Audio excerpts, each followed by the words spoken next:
वह कर्ण कुंती का पुत्र था। पांडु के साथ कुंती का विवाह होने से पहले ही इसका जन्म हो चुका था। लोक लज्जा के कारण उसने यह भेद किसी को नहीं बताया और चुपचाप कपिटाल में रख उस शिशु को अश्वनामक की नदी में फेंक दिया था। इसके जन्म की कथा बड़ी विचित्र है। राजा कुंती भूजय ने कुंती को पलपोस कर बड़ा किया था। राजा के यहाँ एक बार महर्षि दुर्वासा कुंती से उनका बड़ा सत्कार किया और रिबत के विठेरे उन्हीं की सेवा शुश्रूषा में रही। इसकी इस श्रद्धा भक्ति से प्रसन्न होकर महर्षि ने उसे वर दिया कि वह जिस देवता को मंत्र पढ़कर बुलाई कि वही आ जाएगा, उसको संतान भी प्रदान करेगा। कुंती ने नादानी के कारण महर्षि के वरदान किया। परीक्षा लेने के लिए सूर्य नारायण का आवाहन किया।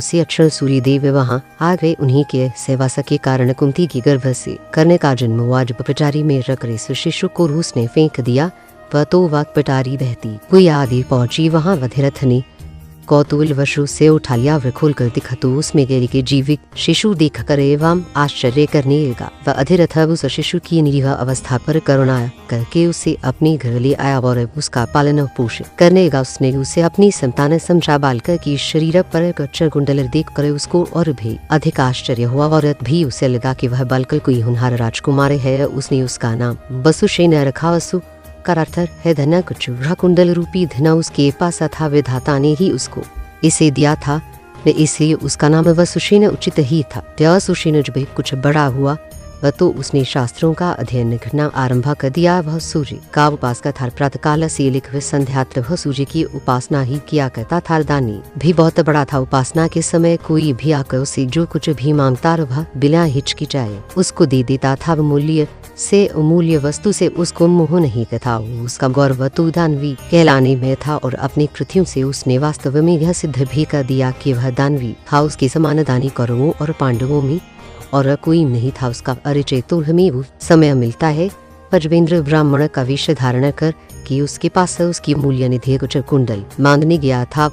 उस समय कर्ण ने देवराज आस्वाद किया था और इस हर्ष अपने कच्च कुंडल उतार कर दे दिए थे। प्रदान करते समय अपने हित या अहित विचार वह नहीं करता था। वे देवी सूर्य भगवान पहले उसे मना कर चुके थे कि वह न कच्च कुंडलों को किसी को भी न देवे। लेकिन दानवीय कर्ण किसी याचक को निराशा के वापस लौटाना तो जानता ही था। कर्ण के साहस के कारण ही उसका नाम वैकर्तन पड़ा था। यदि सैको चुप कुंडलों को वह नहीं देता कोई भी योद्धा उसे युद्ध में परास्त नहीं कर सकता था। इंद्र ने अर्जुन के हित के लिए ही इनको मांगा था, क्योंकि इनके बिना अर्जुन कभी भी उसे नहीं हरा सकता था। फिर भी उसके सल अद्वितीय गुणों से प्रभावित होकर इंद्र ने उसको एक पुरुष घातिनी अमोघ शक्ति दी। उस शक्ति से सामने का योद्धा किसी भी हालत में ये जीवित नहीं बचा सकता था। पर उसको कर्ण ने अर्जुन के लिए रखा था।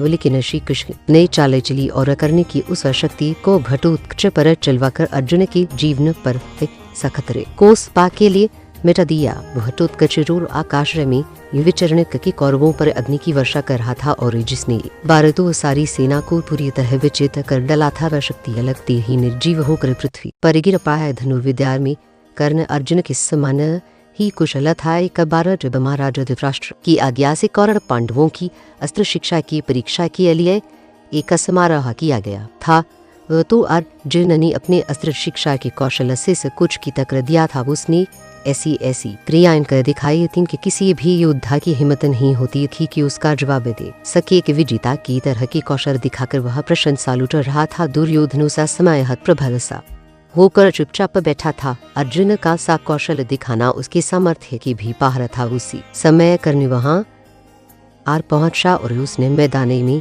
पाकर अर्जुन को ललकारा। अर्जुन जिस कौशल के बल पर तू यहाँ उसको चकित कर रहा है और सभी से प्रशंसा लूट रहा है, उसे मैं भी करके दिखा सकता हूँ। वह कहकर उसने धनुष पर बाण चढ़ाकर वही कुछ कर दिखाया। वह जो अर्जुन ने किया था चारों ओर से करने के लिए चंचकार होने लगी। दुर्योधन का चेहरा अर्जुन के प्रतिद्वंदी को देख वह खिल उठा। उसने से हृदय से लगा दिया। उसने उसे अर्जुन के साथ द्वंद्व युद्ध करने के लिए प्रेरित किया। दुर्योधन की बात मानकर उसने अर्जुन को इसके लिए चुनौती दी। अर्जुन द्वंद्व युद्ध के लिए तैयार हो गया। अब झगड़ा पड़ने की आशंका थी। इसी कृपाचार्य ने बीच में हस्तक्षेप करते हुए कहा कि राजकुमार के साथ राजकुमार का ही द्वंद्व युद्ध हो सकता है। चूंकि कर्णसूत के द्वारा पले हुए हैं इसलिए इनकी गोत्र कुलादि का ठीक का पता न होने के कारण इनको अर्जुन से द्वंद्व युद्ध करने का अधिकार नहीं है। अब सरहर ऐसी समस्या थी जिसको कर्ण हरे नहीं कर सकता था। वह काम बका सा अर्जुन का मुँह तारकार गया। दुर्योधन को भी इसे धक्का लगा आँखों की करने के द्वारा अर्जुन का मन चूर्ण करने की उसकी ही तो योजना थी। जब कर्ण इस दुविधा में पाव आगे अपने पैर नहीं बढ़ा कर वह तो दुर्योधन ने उसे राजाओं की श्रेणी में लाने के लिए अंग देश का राजा दे दिया। राजा होने के नाते अब वह अर्जुन या अन्य किसी राजकुमार के साथ युद्ध कर सकता था। वह इसके लिए पारू भी था।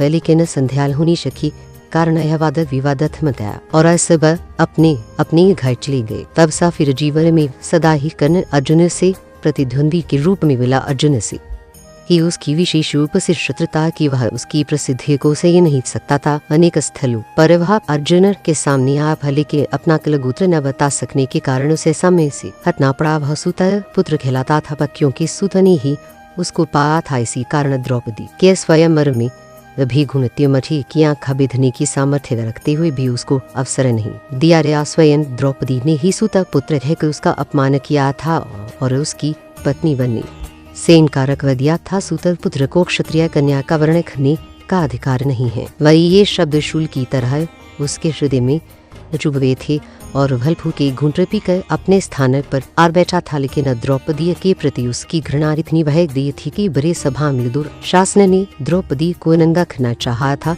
तो उसने इसका तनिक भी विरोध नहीं किया था। बल्कि द्रौपदी की ये हंसी उसने लड़ाई थी। पर जब दुर्योधन के भाई विकर्ण ने कौरवों के इसे घृणित व्यवहार की निंदा की थी तो कर्ण ने उसे कहा था, और विकर्ण तुम्हारा अपने कुल की हानि के लिए पैदा हुए हो, अधर्म तुम पुकार रहे हो।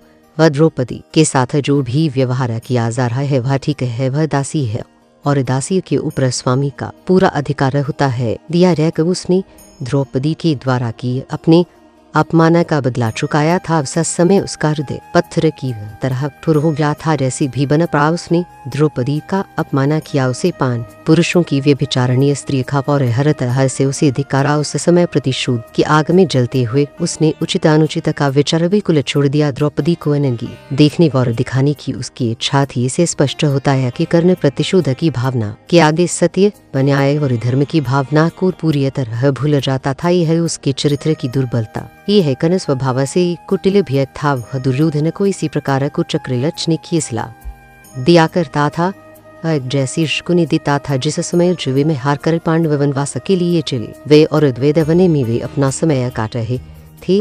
उस समय करने और शकुनि की बातों में आकर ये दुर्योधन अपने परिवार के साथ पांडवों को चढ़ाने के लिए पहुंचा था। लेकिन यहाँ चित्रसेन नाम कई गंधर्व से इनका सामना हो गया। भीषण युद्ध हुआ। गंधर्व राजा ने अपने पराक्रम से को परास्त कर दिया। परिवार सहित सभी को उसने बंदी बना लिया। कर्ण तो अपने प्राण लेकर युद्ध स्थल से भाग ही गया था। फिर युधिष्ठिर की घेनी और वज्रन की भी प्रयास करने पर चित्रसेन ने दुर्योधन आदि को मुक्त कर दिया। अकर्ण अहंकारी भी बहुत था। उसे अपने पराक्रम पर बड़ा घमंड था और बार बार दुर्योधन को प्रसन्न करने के लिए वह कहा करता था कि वह एक क्षण में ही अर्जुन को मार गिराएगा। इसके लिए भगवान परशुराम द्वारा सिखाए हुए अपने अस्त्र कौशल की दुहाई देता था। यहाँ तक कि भीष्म पितामह गुरु द्रोणाचार्य आदि के सामने भी वह अपने शिखी घारने से बात नहीं आता था। मैं ये कर दिन पितामह से न हारा। उन्होंने इसे फटकारते हुए कहा, और दुर्भिमानी कर्ण व्यर्थ की बात क्यों किया करता है। खंडवदाह